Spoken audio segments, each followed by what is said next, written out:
Hello, Emmy. You did such a great job on this. The only suggestion I have is when you go to your modules, for instance, when you go to module one and we'll go to the introduction and let's go to edit. You notice how you have a header for all the main sections. So right here you have header 2, then you went to header 3, and then you have a paragraph. That should be a header as well. So all the main sections should be in headers. This just makes it more accessible to the students.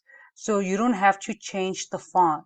All you have to do is change the header.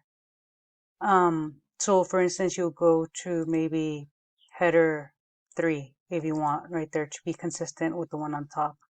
And you may want to change that also to header um, 3 or header 2. It's up to you. It just should be consistent. So let me leave that back how you had it. And if you notice, if you move on, you have that with each one of your pages.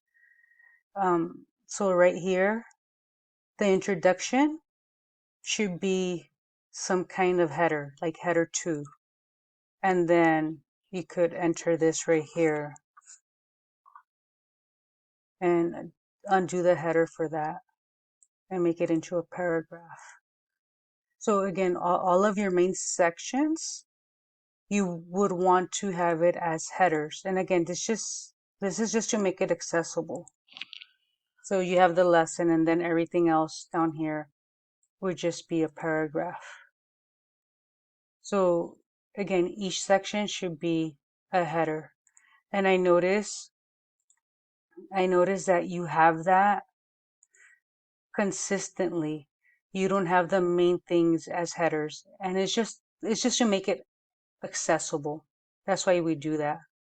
So let me just double check in your syllabus. So your syllabus, you see how you have a header there? That's perfect. You have a header there. That's great. Header, header, header, header. So that's good. Your syllabus is good. You just have to go back and fix that with your modules. And that's pretty much the only thing I see that is missing. But other than that, great job.